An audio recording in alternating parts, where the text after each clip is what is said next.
Hi, Sasi, how are you? Hi, Ted. I'm really good, thank you. Thank you for having me. Oh, no, thanks for coming in today. Look, this is a conversation I've been really excited to have. I've been aware of you and following you around, I think, since before we met. We met at the CIPD conference in last November. Yes, ACE. Yeah. ACE. And then from there, I've been watching you grow and flourish with your wonderful HR Confidence Club. But before we kind of get into all of that, would you mind introducing yourself for our wonderful audience? Oh, thank you. I'm Sarah Venables. Some people know me as Sasi, the HR Ninja following on Facebook. So that's why I've combined the names.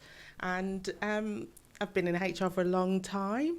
I work full-time at a university, and then I've got the HR Confidence Club on the side. Amazing. And in terms of like your world of work, so you work for the university that you work for. What do you specialise in at the moment? Or are you more of a generalist? What does your world of work look like?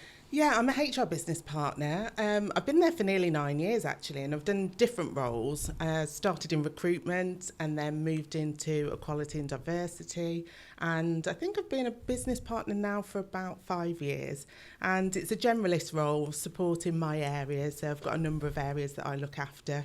And that could be advising them on strategic things and doing things like restructures. But also liaising with L&D and OD sections and recruitment, and also actually doing casework. We do quite a lot of casework at a complex level. Interesting. But then the reason I've asked you here today, though, was not just to talk about your job. I'm interested in the HR Confidence Club because, to me, there are a lot of communities I've seen, particularly around HR and people stuff, and I think there's various focuses, a lot around personal development. Yours seemed really special because, to me, the idea of confidence in and of itself is a really complex and challenging one. I know you've got a bit of a... You and I have spoken before about... We actually have a very similar shared story about confidence, but I was wondering, actually, just for a bit of context, do you mind explaining kind of where the idea came from and maybe a bit of your background in and around confidence? Yeah, of course. It's really funny in a way because people always have perceived me to be really confident, and I think it's probably because I'm just quite loud and I just like to have a laugh and a joke. It's probably why we get on, right? Yeah, and it really surprises me when so many people say to me, well, you come across really, really confidently, which is great. But 6 years ago, that wasn't the case, and I actually had to have some time off work for the first time, I think, ever, other than coughs and colds. And I had about 3 months off because my mental health was really declining. I think it'd been in decline for about 5 months prior to when I went off. I went off January 19, and there was kind of like a light bulb moment or a realisation where I broke down actually after Christmas. I think I was just aiming to get to Christmas and have a rest, and I was just exhausted. Yeah, just recharge the batteries a bit. And I'll be fine, absolutely fine. And I go back in January and I get into work and I am silently just sobbing. And that realisation was like, you've just driven to work, you can't see what you're doing. How have you... I couldn't remember a junction, traffic lights or anything. And I thought I could have hurt myself or could have hurt somebody else. And I just broke down and I went to see my manager to say, I don't know what's wrong with me, but there's something not right. But in that lead up, I felt quite lost and I didn't know who I was. I didn't think I was any good at my job. And I was doubting myself every moment of every day. At the worst, I was second-guessing everything. I don't even know, actually, how I got through that 5 months. Well, it's like, particularly, so you said about, like, almost like a brain fog moment where you're like, you said you're driving and you're like, it's just gone. Like, it's... Did you experience, like, your work as well, like, the quality of your work in particular? That was something I noticed. When I had this experience, a similar one, the quality of my work just hugely declined. Did you have a similar experience? I think so. I think that was probably part of the problem. It's that catch-22, isn't it? You start to doubt yourself. You start to make mistakes. They get picked up on, so you feel even worse. Yeah. You're then second-guessing yourself, and it was just a massive downward cycle. It becomes like a very self-fulfilling prophecy, because you're like, I know I can't do it, even though you can. Like, I believe I cannot do it. I don't think I feel competent. and subsequently the things that you go out and do, you're trying extra hard, but in the wrong ways. Yeah. Maybe not thinking about it in the way that you should. Yeah. I don't think... Well, I was going to say, I don't think I was thinking about the work. I probably was. Yeah. But actually, my focus was on what is my line manager going to think? What is that business manager going to think of me? What if it gets back to my HR director? What is she going to think of me? And that fear of, oh my God, I'm going to lose my job, actually was the focus and not the work. And the fear is crippling. Yeah. Because it's more than paralysing. It stops you from being able to think coherently about the other things. And this one was saying about work, the quality of work declining. It's so hard to focus. It's like when anything big or significant happens in your life. There's something I think about trauma in particular. When I've suffered bereavement at work and then you try and go to work, it's just you can't focus. You can't because there's this weight on you. It's an invisible force that is pulling you away from what you're trying to do all the time. Even if you're like focused on something else, it's still there. And interestingly, and I think that's really interesting. I didn't know how much you wanted me to talk about. As much as you're comfortable. But there's been some, I want to say traumatic things, but I don't know, everybody's level of trauma is different, I guess. But there's pinnacle moments in my life which have really delved into that core. So I was adopted, and I remember growing up through life. I was fostered sort of when I was 6 days old, and then adopted by that family. I was really lucky, actually, to be adopted when I was 6. But all through life, I felt like I wasn't good enough for my biological family because I didn't know the reasons behind why I was taken is the word I always had in my head growing up. I'm not really sure why. And I had a fabulous life, I was very, very lucky, but there was always something missing. There was always something that felt like I wasn't good enough. And then growing up, I was adopted into a white family in a very white town. There was always that element of, I don't fit in here. I'm the only person of colour. Well, there was about a 60-year-old man, I think, that I used to see every now and then, but we never spoke to. But lots of things like, getting into makeup, and none of the makeup, I couldn't buy any of it. Everything with plasters. Oh, yeah, plasters, because how old am I? I'm like 44, so it was all before, we still had internet dial-up and there wasn't all that shopping online to get the colour that you want for your foundation. That must have been really challenging just culturally. So like, I'm I don't know loads and loads about non-white cultures in the UK. I grew up in a farming community in the northwest of England, which is like the whitest place I could imagine. But as I've grown and moved into like more cosmopolitan places and like really widened my horizons, I've been kind of had my eyes open to some of those challenges around it. I can't imagine how difficult that must have been. That must have been so hard. I was lucky, really, in the whole, because I didn't have very much racism. It was very low level. When I hear of some of the stories and people's trauma from racism, I was very, very lucky. But there was always that underlying, I'm not good enough, all through my life. So that stuck right through, really, until I went off sick. Because you were off for a little while as well, weren't you? It wasn't like you saying you went off at Christmas to like rest. That's a common thing I hear. Yeah. Like, and you feel like you're going to come back and you just come back more tired because you didn't rest. Yeah. Rest isn't always the solution. How long were you off for? I was off for about, I think it was 3 months, maybe 4. I remember it was about April time, actually, I think, mid-April that I came back. Yeah. But, another pinnacle moment was my mum dying. So you talked about bereavement and loss, and that changed me. I was 26, and it was my adoptive mum, so everything that I knew and really close to. And then 10 years later, my sister died. I jump over it, but there was a lot happening in that time as well. And those have dented my core and dented my confidence, which I didn't realise. So I think coming back to work,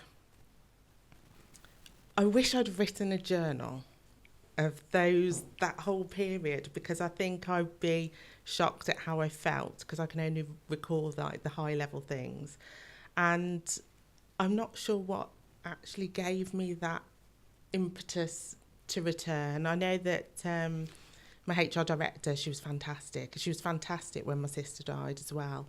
And I've got so much, loyalty and goodwill, and just I haven't got the right words Did really you feel to held thank by the business in that thank sense? her. Yeah, I did. Yeah. I did. Yeah.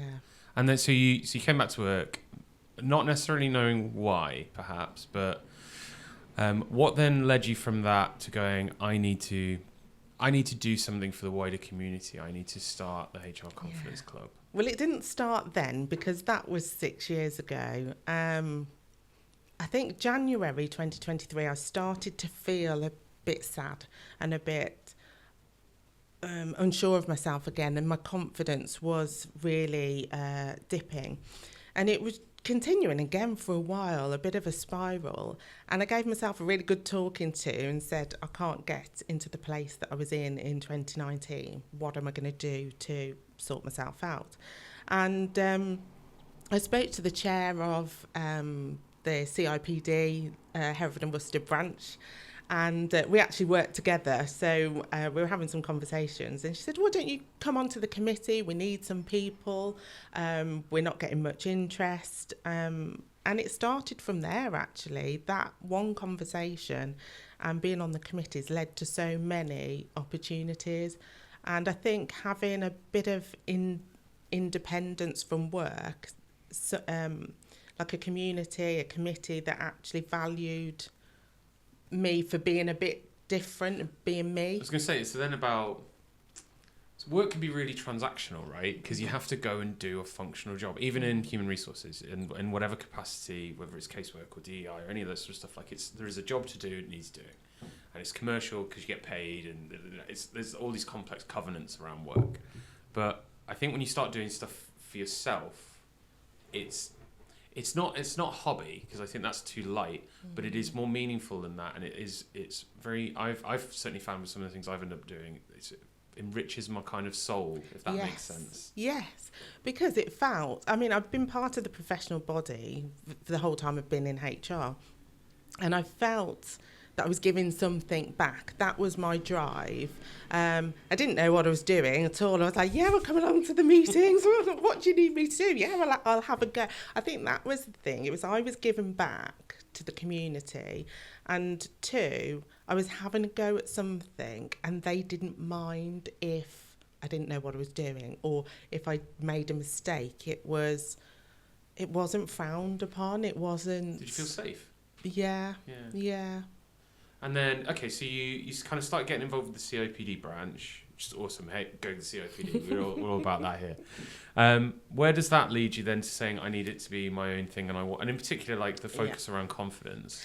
Yes, of course. So I did that. I actually got a HR coach, because I just felt like whilst I was getting good feedback, I wasn't picking myself up from that confidence quickly enough, and that was really helpful. It was a lot of money at the time, but it was helpful, and other opportunities just started to come along, I guess, from me starting to be myself in that avenue, and other people, I think, were seeing a change in me, or I was attracting people, because there's been people externally who've navigated towards me and said, oh, can I have a conversation? I've seen your profile on LinkedIn. This was before the HR Confidence Club. Can I have a conversation? I'm feeling a bit low. Just people reaching out, going, I'm feeling like they kind of vibe with you. Yeah. And it just started me thinking, obviously I'm not the only person. People are gravitating towards me. What could I do to help others? And I'd also gone on Michelle Hartley's Find Your Awesome Business Partner in, again, as another way of finding myself and finding who I am. And I ran the idea past her, and she just thought it was a fabulous idea. So 1st of May, I set up that private group on LinkedIn. And away we go. And away we go. So, and like, I think again, for anyone who's not come across it, maybe just what's involved with this? Because it's a private group on LinkedIn, but it's not just. I've seen it's more than just sort of like posts and ideas like that. How does it functionally operate, and what are the sorts of things you do in the club? Well, it's evolving. So we're 4 months old, as you know, and I wanted to give something back to Michelle in supporting me. So I asked her if she'd be a guest speaker. And so she was my first guest speaker, and I'm having guest speakers once a month. People are really excited about what I'm doing. I think they want to help and give something back to the people who are, me as well, struggling with that confidence. So monthly guest speakers, we've had Joe Wright. Joe's awesome. I was going to say, are we allowed to swear? I don't want to swear, but You can no swear. more, You no can say more what you shit say. managers. I thought you were going to say something else. No. So her book really jumped out at me, and her coaching style. And she didn't talk about that much, actually. She talked about there's no such word as can't. And she's got a really powerful story as well. So I've got people, willing to give hints, tips, strategies. I've got Dr. Joe Burrell coming to give a session today on it. Yeah, that's this afternoon, isn't it? Yeah. I'm really looking forward to that. Overcoming negative self-talk. So the aim is to have specific hints, tips, strategies, things for people to reflect upon in relation to their personal development and their confidence.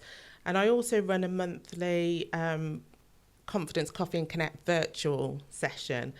And that's evolving, really. It's whatever the members want it to be. We've had 3 so far. 2 have been sort of networking and discussion. That was the one I joined, wasn't it? We had because we broke off into breakaway groups. Yeah. And, it was so good to speak to people. Actually, if for anyone listening, if you've never joined an online networking thing, it can feel quite intimidating because all of a sudden you're like, oh, I've got to contribute, I've got to talk. But the people who you had in the group was just absolutely stunning. Yeah. And everyone was so open and vulnerable and shared. I don't know, from your perspective, I was shocked, actually, because the first one, I wanted it to be a networking opportunity, but I thought that the club had been quite quiet on the comments and the likes and things. I thought, well, it is quite a vulnerable thing to be posting about. Maybe people don't want to comment on things. So I expected people to be really quiet in the virtual network, and the conversation just took off. So the first one, I didn't put people into groups. I've got some slides as a backup to kind of tease with questions and polls and things. I didn't need it. It was fantastic. People just wanted an avenue, I think, to share their feelings with people who knew what they were going through. It felt like, we were saying about safety before, it felt like you created a very safe environment to share what is very vulnerable and raw and really difficult, I think. And like you're saying about the fear factor of talking to people in your own workplace about what you're experiencing, there is something really interesting about speaking to people you don't know so well and sharing this stuff, because it does feel less consequential in a sense. Yeah, there is an element of not anonymity, but I feel like I can put it out because the risk of repercussion feels lower. Do you find that that's been helping them to build confidence, then to go and have those conversations back with people where you might be more concerned about the repercussions of it? I'm not sure. I mean, I'm getting good feedback to say that the sessions were really good and that they've taken a lot away or they've made new connections. And I think we've got quite a few standalone people as well. So I don't think they've got that support in a team.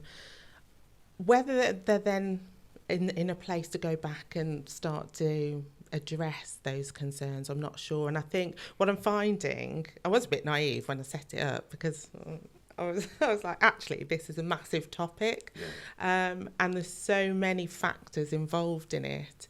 But the idea is to catch people earlier before they get to that burnout or resilience stage. We've got Joe Burrell and Kelly Swingler doing their thing.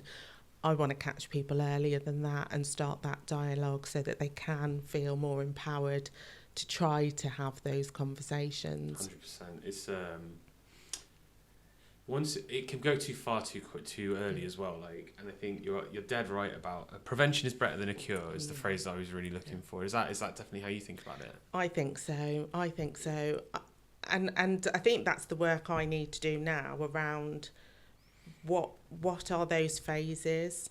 How can we try and catch people at a much earlier stage so that it doesn't lead, well, you can never predict it, but, hopefully it doesn't lead to burnout and that needing to take time off work and get into that point where you don't want to. Yeah. Have you found as like the kind of facilitator for it? I think when I've facilitated conversations like this in the past, they actually have a burden on me as the facilitator. Have you found that you not necessarily struggled with it, but if you it must be a motive to walk away from some of the things people have said in those calls? Yeah, it depends how the session runs and how it's facilitated. It's more, before I started the club, I did some one-to-one sessions, and what was coming out, and that was the reason why I approached Dr. Joe and Michelle, because some of the things coming out were actually really traumatic, and it wasn't the final thing. Something traumatic had happened earlier on, and they're piecing it together. And, I'm honoured because I think I must be somebody people can talk to and open up to, and I want to do my best to try and help them, and I want to leave them in a better place. So even if we're having that conversation, I then want to leave them in a better place than them dwelling on something that's happened traumatically. It's so important just to feel heard, though. I think it's not always about like, oh, now there's some advice, let's go, and you need to go and do X, Y, and Z and implement this or whatever it is. Like sometimes it's just I need to feel like someone has heard what I've got to say, and like really is that really the spirit then?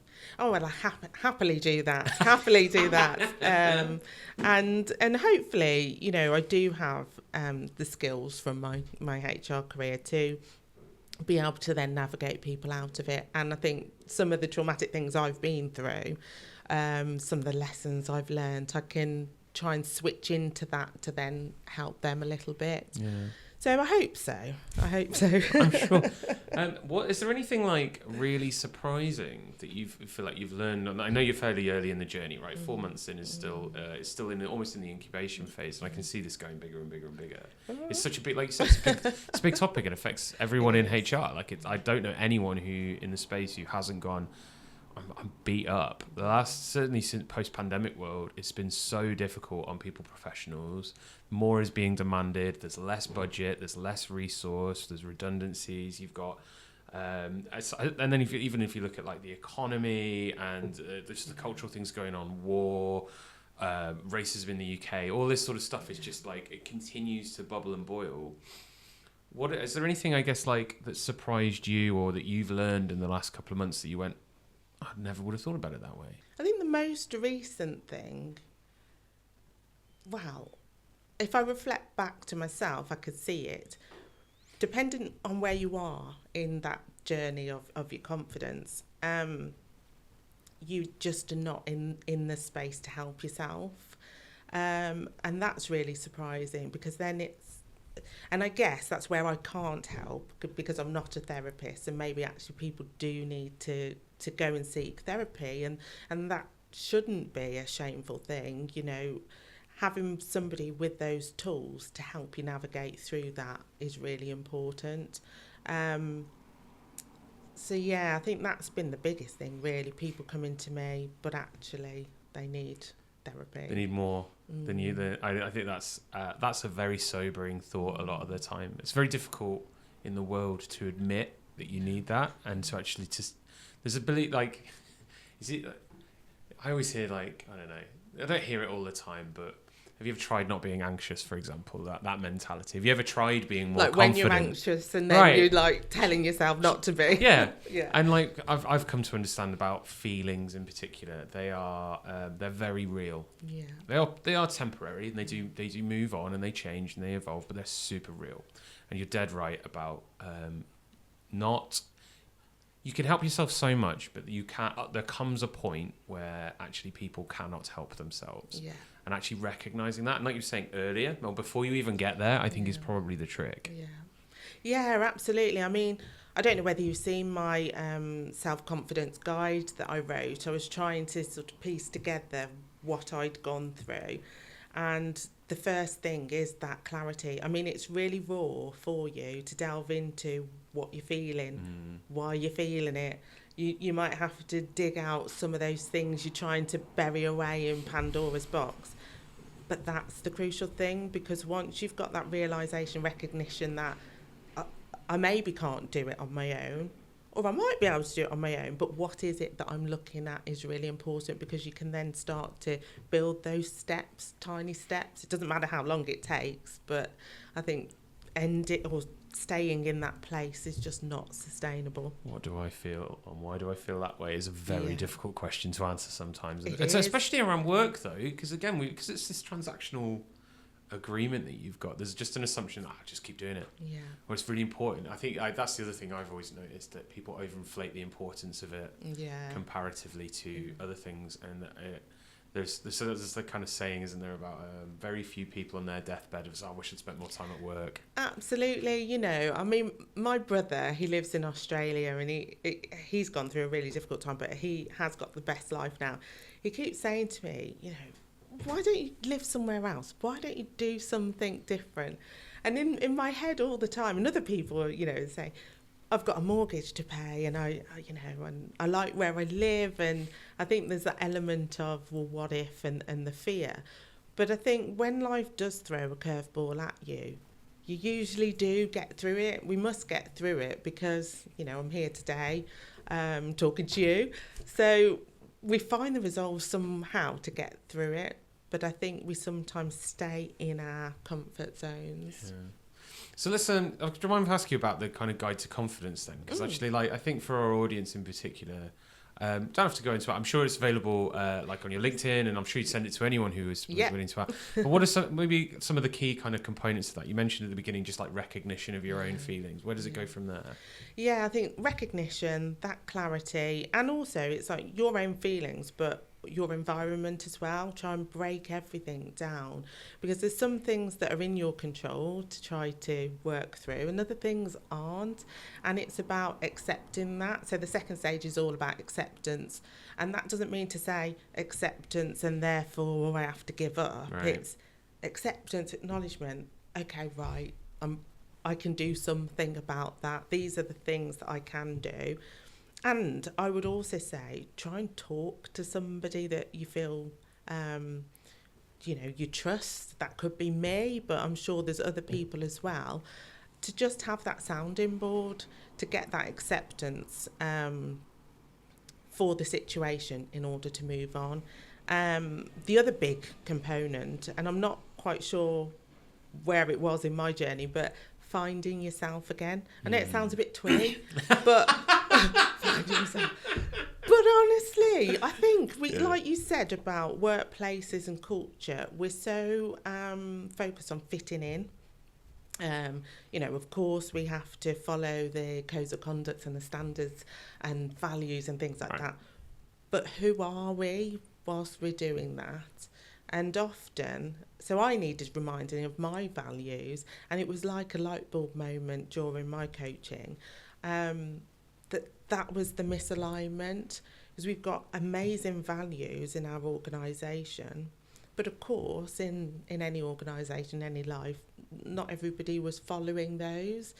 And now, knowing what I know, I could have those conversations with somebody to say, well, can we just talk about the organisational value of whatever it is and the situation? How are we meeting that together? So it's not like I'm challenging that person, but, trying to do it together. Beautiful. So values and finding yourself is so important. Have you got like personal values? I do. They're a bit long. I need to hone them down. But I mean, my key ones are kindness and compassion and empathy. And I think that comes back to growing up, being fostered. And we wouldn't know, it could be a Saturday evening, 1 o'clock in the morning. And, the police are descending, or the social workers are descending with a bunch full of children. And I remember, like, my mum, I can't remember one time, has been really grumpy about it.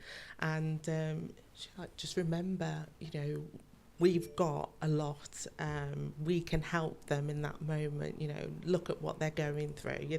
So, and that's always stuck with me. If there's something that I can do to help somebody else, then I will always try my best. I love that. It can be a real journey. I had a real shift in my through therapy. I had a real shift in it wasn't necessarily values. I had a mission. I was on a life mission, which for a long time was to do great things. Which sounds really, it's okay. It sounds very aspirational, but it was actually causing me a lot of conflict and challenge, because talking about the route to burnout, it was a huge part of my route to burnout was through, I needed to do and action great things, like no stipulation on it. It was just go, all foot down all the time, just keep going, keep doing. And I found it made me really unhappy, because like I was trying to allude to before, I think when you give so much to work, and I think a lot of people who I certainly have encountered in the Confidence Club have been in this situation or are in this situation, you give so much to the thing that you're working on, you sort of neglect your own feelings and life and experience, and ultimately you let yourself down. And that's where you start, I believe, with the I'm not good enough, I can't do it, I can't dig any deeper, there's no more to give. So you start to fail, and you kind of get into that spiral. So I had a real shift on it, and it was only through a lot of therapy and talking to my therapist about it that we got to my goal now, my mission is to live a good and happy life. And I feel it's been much more rounded. I still work hard. It hasn't changed lots about work, but what it does is it's recentered myself. You were saying about finding yourself. That was such an important thing about what is my goal? I want to live a good and happy life. Now that's broad. Yeah. That's still super there's no niche in there about this is the objective, we're going for this particular thing. But I think when I find in those moments where I am challenged or low, that's you have a North Star. Yeah. And that's been really, really valuable. Have you got something like that? Oh, interesting. Well, I'm loving your mission. I was thinking about, because it could be a tiny thing that's really good, a tiny thing that brings you that happiness. And I think that's really important, remembering all of those things. For me personally, it's about finding joy in things that keeps me grounded. For the HR Confidence Club,